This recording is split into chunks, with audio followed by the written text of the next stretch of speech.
Hola, bueno, soy Raúl Doblatrán y voy a presentar mi trabajo respecto al tema de educación. Está titulado como las dos caras del dióxido de carbono dentro de la química ambiental. He escogido este tema porque es necesario aclarar unos ciertos aspectos respecto al dióxido de carbono, ya que los últimos años ha centrado su atención. Respecto al índice de contenido, encontramos la introducción, los sistemas estabilizados del carbono, las repercusiones de las emisiones de CO2, las emisiones de CO2, cómo reducir o controlar el contenido de CO2, las conclusiones y la bibliografía. Bueno, en la parte de introducción vamos a explicar primero cómo es. El dióxido de carbono está constituido por dos átomos de oxígeno y uno de carbono, unidos por enlaces covalentes. Tiene una geometría lineal de 180 grados. Además, es un gas inodoro e incoloro, es no tóxico e es inerte. Se puede obtener de distintas maneras. Una de ellas es a partir de la fermentación, otra de ellas es la respiración y otra de ellas es la combustión. La respiración, pues es lo que estamos acostumbrados, necesitamos para vivir. La combustión, pues por ejemplo, la quema de combustibles fósiles. Es la típica reacción en la que se utiliza oxígeno y se forma CO2 y agua. Respecto a la doble cara del CO2, el incremento de dióxido de carbono en la atmósfera eh, ha generado el debate respecto al efecto invernadero. Y sí, es el principal causante del efecto invernadero, pero también es necesario para la vida tal y como la conocemos, para mantener la temperatura óptima de la Tierra, para la síntesis de materia prima de las plantas. Claro, aquí surge la cuestión del trabajo. ¿El dióxido de carbono es bueno o malo? Ya que estoy diciendo que es un principal causante del efecto invernadero, pero también que es necesario. Bueno, los sistemas estabilizadores del carbono está formado, el dióxido de carbono bueno, el carbono está formado por tres sistemas estabilizadores, en el que se intercambia a la biosfera. El primero de ellos, el homeostato de oxígeno. El segundo, el termostato de CO2. Y como último, el pH del océano. El sistema del termostato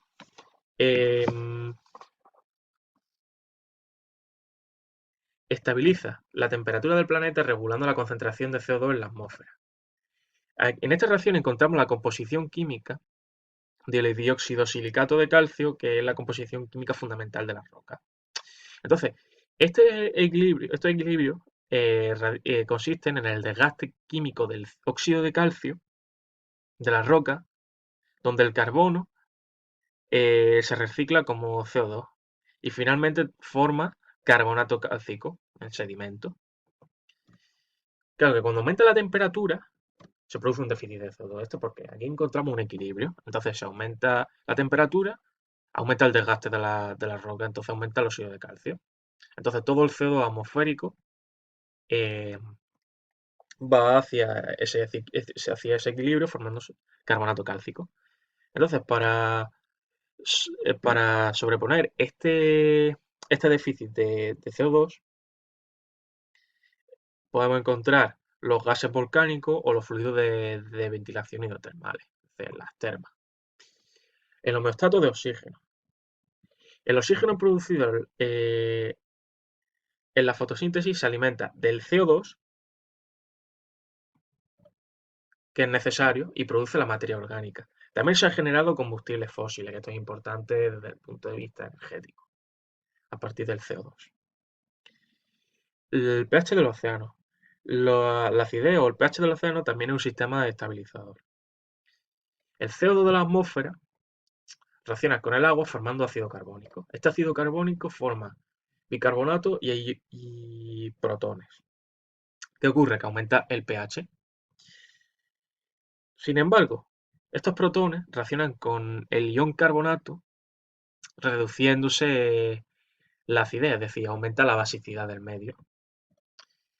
Este carbonato proviene del carbonato cálcico.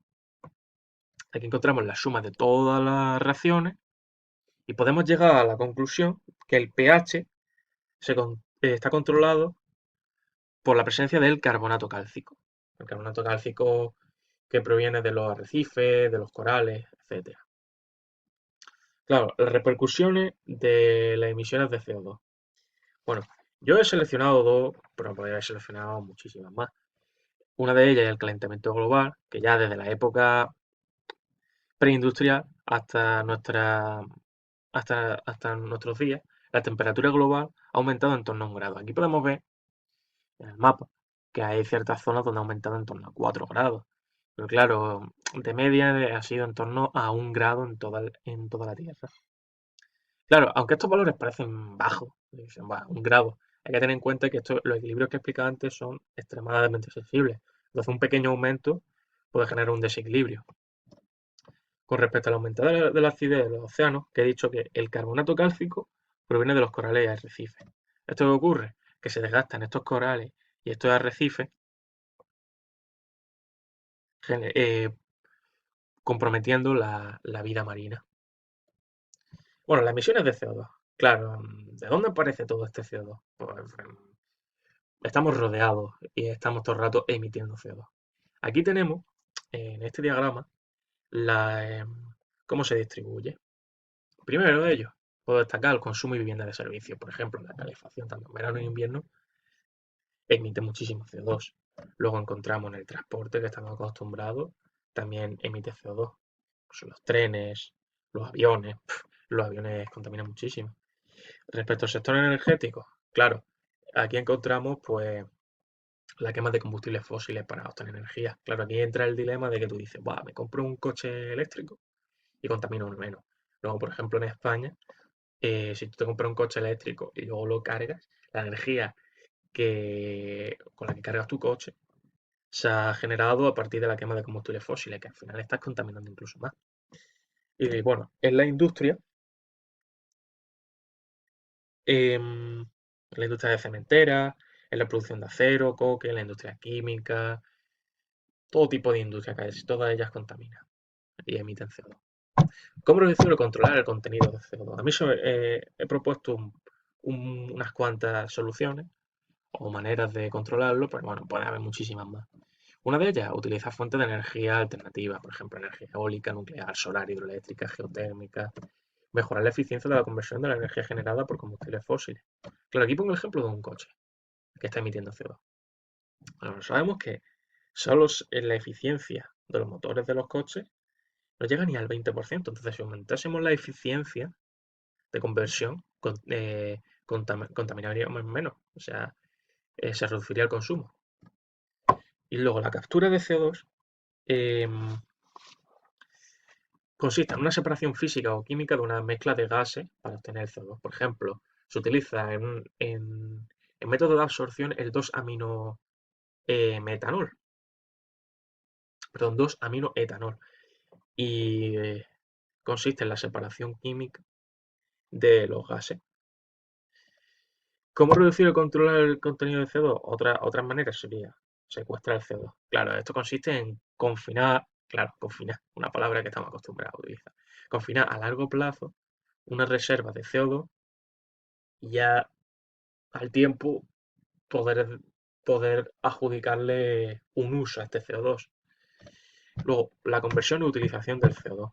Actualmente solo se, se reutiliza alrededor del 0,1%. Entonces, es un aspecto muy importante a considerar. Por ejemplo, cuando la utilización del CO2 pues, se utiliza en el procesado de alimentos, para la refrigeración y congelado, recientemente en la extracción de cafeína, en aditivos, en bebidas carbonatadas, en vinos, en la agricultura, en la industria química, por ejemplo, se utiliza el CO2 en la preparación de salicilato de sodio, que es un intermediario en la producción de la aspirina. Es muy importante el CO2 en esos procesos industriales, en la metalurgia. Se utiliza como gas protector de soldadura y luego la extracción de petróleo. Aquí en esta imagen, como he comentado antes, pues se utiliza como aditivo en bebidas carbonatadas. Bueno, y las conclusiones a las que hemos llegado, pues una sustancia necesaria para que sea posible la vida en el planeta. Hemos llegado a la conclusión. Claro, pero el exceso pone en riesgo la vida que conocemos, entonces tenemos que evitar el exceso.